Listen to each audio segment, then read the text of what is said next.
नमस्कार जय जगन्नाथ। राज्य सरकार तरफ गोटे बड़ घोषणा लागू हेब कन्या विवाह योजना। जदि आपण घर की झील अच्छा बाहा बयसर ताहले आपण को झील बाहागर मिल 51,000 टंका। तो मुझे कह ये जो कैटेगोरीटा है समस्त कि एथरे केउ पैसा मिल आ सरकार जो 51,000 टंका देबे केमी आपन पाखक आसीबो। आज वीडियो में आपको डिटेल्स कथा हेबा। तो आज वीडियो बहुत इंटरेस्टिंग हेल्पफुल होगा जाऊँगी। वीडियो को स्किप न करें मुझे निश्चय देखिए वीडियो भल लगे वीडियो को लाइक करने। यदि चैनल को नुआ विजिट कर आगे इंटरेस्टिंग हेल्पफुल कंटेंट देखा चाहते प्लीज चैनल को सब्सक्राइब करनी पाकिस्तान नोटिफिकेशन को ऑल सिलेक्ट करनी जहाँफल आगू आम वीडियो सबप्रथम देखा जब आप मन को डाउट अच्छे कौन सी कौन से डीएम करेंगे इंस्टाग्राम लिंक आपको वीडियो डिस्क्रिप्शन देखा मिले कौन खिलाफ कन्विक्शन मतामत दे पारे। ताल डेरी कहीं चलो संपूर्ण डिटेल्स जाना कन्या विवाह योजना कौन और के मान को पैसा मिल क्यों मैंने पंजीकरण क्यों मैंने पार्टिसिपेट करें।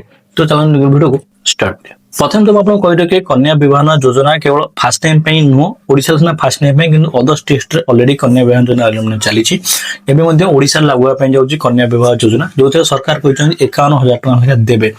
तो ये क्यों मैंने बाहागर आवेदन करेंगे मुझे कही रखे जमी तार मनकर आम घरे 2 जन अच्छा झील कि 3 जन अच्छा तमें नुह सरकार समस्त देवे सेमती नुह घर पिछा गोटे झील लेखा देवे। जदि आप घरे 2टा 3टा झील मिल जब आप घर प्रति घर गोटे झील लेखा सुविधा मिल 51,000 टंका मिल खास कर से जो देखिए कि गरीब श्रेणी रही कंडीशन फाइनेंस कंडीशन ठीक भल ना से मिल खास कर जमती कि धर विधवा एक आप घर की विधवा भौणी अच्छा कि विधवा झी अच्छा तो से अप्लाई करेंगे।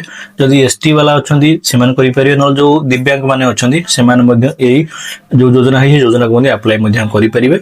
आ बयस सीमा रही 21 ରୁ 35 वर्ष पर्यंत पुओ हो कि झी हो से आवेदन करेंगे। जमी कहली पैसा कथा सरकार 51,000 टंका देवे।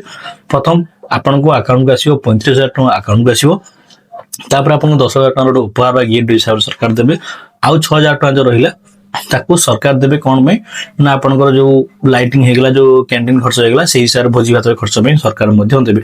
तो ये टोटाल है 51,000 टंका सरकार देवे बोली कहते। बड़ कथा आप केबे आवेदन हम केबे पैसा मिल आपर कौन प्रकार किसी दिखाई ना एबे ओडिशा लागू होई ना जस्ट एबे अनाउंसमेंट बा एबे सरकार घोषणा करिसेंती जेबे लागू हेबो केबे डेट फिक्स हो कि जदि एप्लिकेशन फॉर्म किसी बाहर कौन कौन फिलअप हम एबे बाहर से आम आपको डिटेल्स वीडियो कर जनईदेव। एबे खाली एति मिली कि सरकार एबे कन्या विवाह योजना एबे सरकार एबे लागू करेंगे ओडिशा रे जार जमती कहले कि जार किसी फायदा किसी लोग उठे पारे। आउट बड़ कथा कि आप भावे केबेटू केबे मिल पैसा मुझे देखिए एबे जो 2026 चलो 26 ରୁ 2030 पर्यंत मिल बोली सरकार हिसाब से कहवा कथा कि 30 पर्यंत पैसा मिल बोली। तो जमी कहले क्यों क्यों मानक मिले तो आपको कहीदे एसटी होगले विधवा होगले दिव्यांग होगले से मिल जाव। घर यदि आप 2टा 3टा झील कि समस्त को सरकार साहाଯ୍य करेंगे घर केवल गोटे झील को साहाଯ୍य करेंगे। जदि आप फाइनाली कंडीशन ठीक थी एबे जहाँ रिपोर्ट अनुसार जब पूरा तथ्य रोग आसो जब तले आप फॉर्म फिलअप हम जो लागू हो से जहाँ नियम आसो गाइडलाइन आसो से जना पड़ो जे कौन कौन गाइडलाइन अच्छी कौन कौन गाइडलाइन नहीं।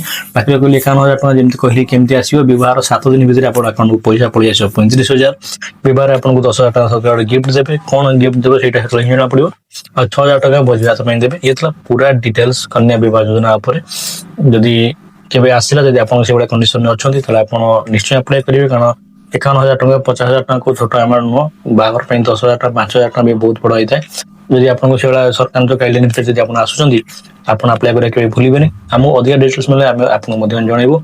आ कन्या विवाह योजना पर सरकार को योजना ऊपर आपन कोन मतामत हम निश्चय कमेंट माध्यम जणाइबे। जदि भल लाइक एंड शेयर करने चैनल सब्सक्राइब करने पुन देखा बाग इंटरेस्टिंग वीडियो रहछु। जय हिंद।